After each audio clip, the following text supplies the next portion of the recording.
ख्रिस्टनिया अनज्लायग्रा आंनि भिडिअखौ नायगिरिफोर गिबिसिनथारावनो सोरगोआव थानाय आफा इसोरखौ आङो बे समाव हाजासे हामबाय होनदों। बेजों लोगोसे दायो जायफ्रानाखि आंनि बे भिडिअखौ नायगासिनो दङ नायगिरि साफ्रोमनिसिमबो गिबिथारावनो आंनि अननाय आरो खुलुमनायखौ नायगिरि साफ्रोमनिसिमबो प्रभु जिशु ख्रिस्टनि मुङै आङो जासिहरग्रोनाय जाबाय।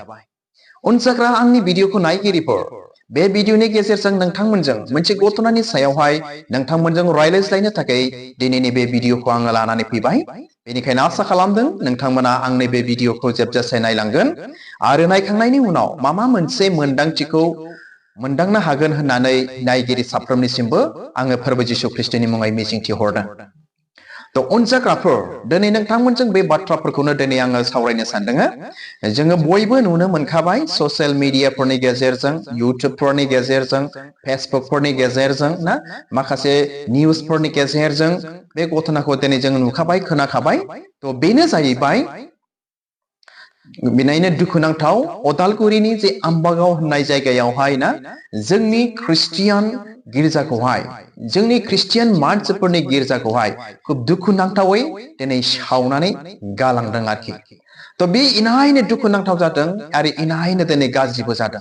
अनजाग्रा आंनि भिडिअखौ नायगिरिफोर आरो दिनै बेल' नङा, बेनि सिगांनिफ्रायनो जों खोनानो मोनदों ससियेल मिडियानि गेजेरजों नुबोदों ना एक ख्रिस्टियानफोरनि गिर्जाफ्राव सिखाव हाबनायखौ दिनै नुनो मोनदों आरो बिदिनो गिर्जानि दामनाय देनाय इन्सट्रुमेन्ट्सफोर बा जा गरसे गरनै दानफोर थायो बेफोरखौ दिनै खावनानै लानानै थांनायखौ जों दिनै नुनो मोनदों।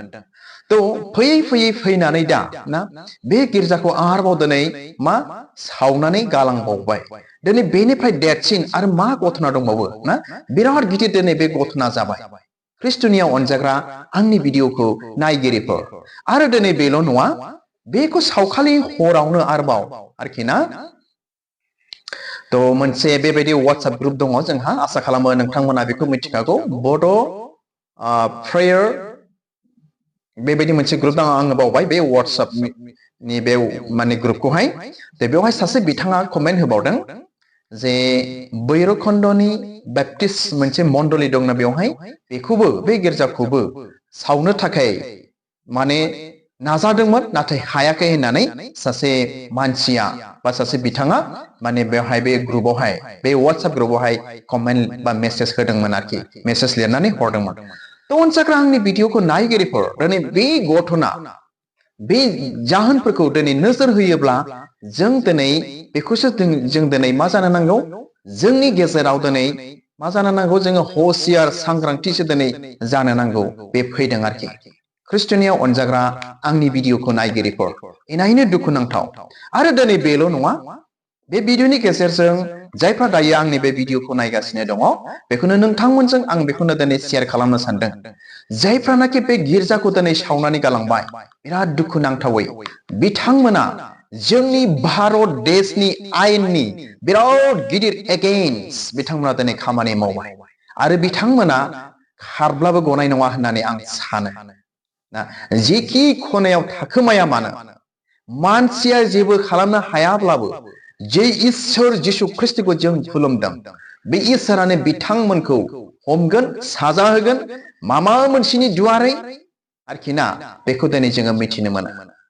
अनजाग्रा आंनि भिडिअखौ नायगिरिफोर मानो होननानै बुङोब्ला जोंनि भारतनि संबिधानाव, जोंनि भारतनि कनस्टिटिउशनाव अलरेडि बियो डिक्लेयार खालामजानाय लिरजाखानाय दंखायो, मिथिबायना?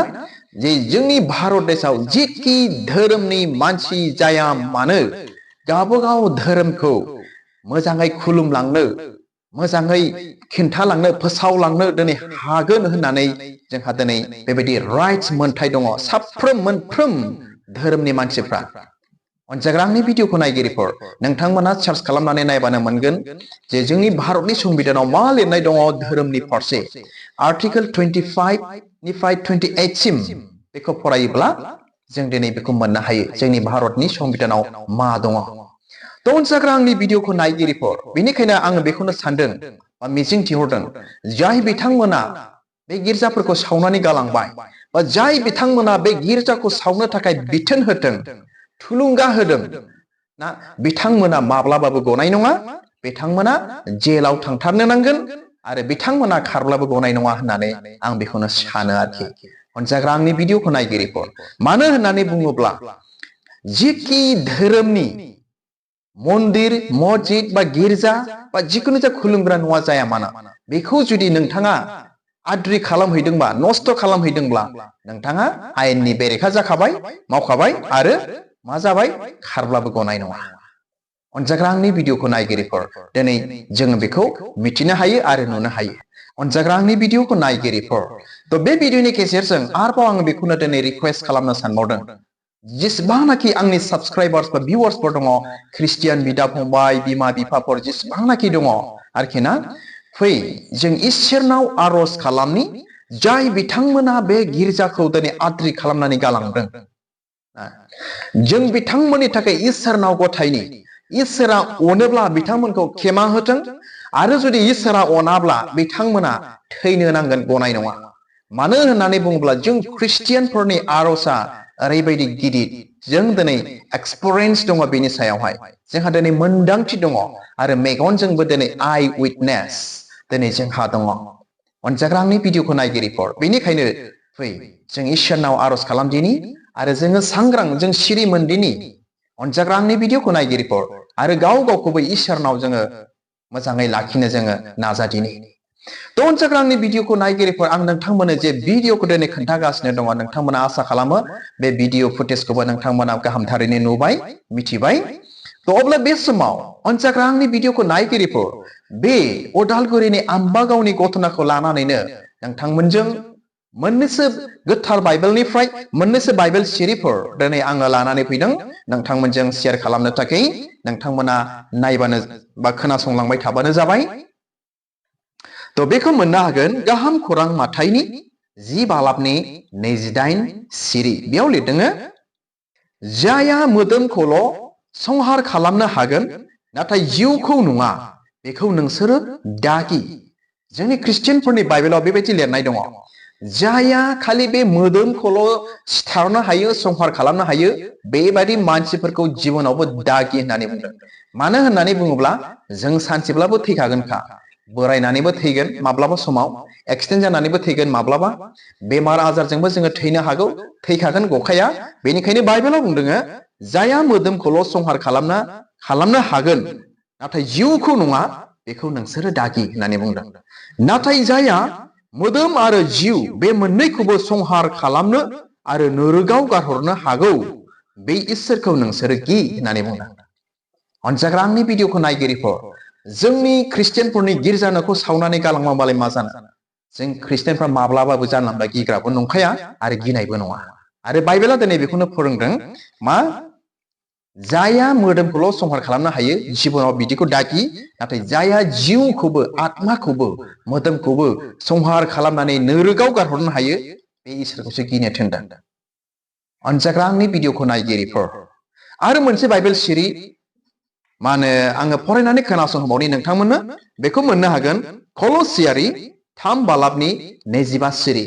आं फरायनि जिसुनि मुङै मा बुंदों, गोरोन्थि मावग्रा साफ्रोमबो गाव गाव मावनायनि फिथाइखौ मोनगोन, मानोना इसोरा बिसार खालामनायाव रावखौबो मोखां नाया। खोनाबायना? बाइबेलाव बेबायदि अलरेडि दंखायो, जोंनि फोरबो जिसु ख्रिस्टनि गोथार बाथ्राफ्राव, गोथार बाइबेलनि रावाव बे लिरजाखानाय दंखायो जोंहा, मा? गोरोन्थि मावग्रा साफ्रोमबो गावबागाव गोरोन्थि मावनायनि फिथाइखौ मोनखागोन। ओंखायनो दहाय एसे गिबियाव नोंथांमोनजों शेयार खालामबाय, बिथांमोना माब्लाबाबो लान्जाय थिखांनानै खारब्लाबो गनाय नङा, गावसिनि मावनायनि फिथाइखौ मोनगोन खि मोनगोन, माबा मोनसेनि गेजेरजोंब्लाबो।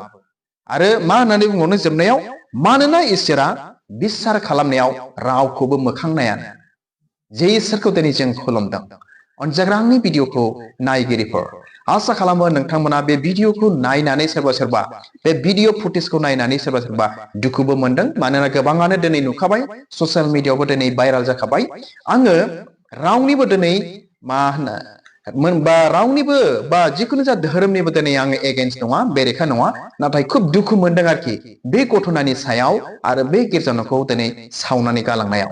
मानोना बियो बिराद गिदिर खामानि मावनाय जादों आरोखि, बिराद गिदिर एगेन्स्ट खामानि मावनाय जादों आरो जोंनि भारत देशनि आयेननिबो बेरेखा दिनै बिथांमोना दिनै मावदों आरोखि अनजाग्रा आंनि भिडिअखौ नायगिरिफोर बेनिखायनो जोबनायाव आं बेखौनो दिनै रिक्वेस्ट खालामगोन जोङो रावनिबो बेरेखा नङा जोङो रावनिबो बेरेखा मावनोबो नाङा आरो मावनोबो दानांथों नाथाय जायहा गोरोन्थि मावदों बिथांमोना गावसिनि मावनायनि फिथाइखौ जेरैखिबाबो मोनगोन होननानै आं मिजिंथिदों आरो इसोराबो दिनै बिथांमोनखौ नागारनाय नङा मानोना जि इसोरखौ दिनै जों खुलुमदों बे इसोरा इनायनो बोलोग्रा ख्रिस्टनियाव अनजाग्रा आंनि भिडिअखौ नायगिरिफोर आरो जों ख्रिस्टियान साफ्रोमबो दिनै बेखौ खोब गाहामथारैनो मिथिखागौ थ' हामबायसै अनज्लायग्रा आंनि भिडिअखौ नायगिरिफोर बे भिडिअनि गेजेरजों जोबनायावहाय बेखौनो आं दिनै रिक्वेस्ट खालामदों फै जों इसोरनाव गथायनि जेन' जोंनि गेजेरावहाय ना गोजोननाय सुख सान्थिया जोंनि गेजेराव थाफ्लायो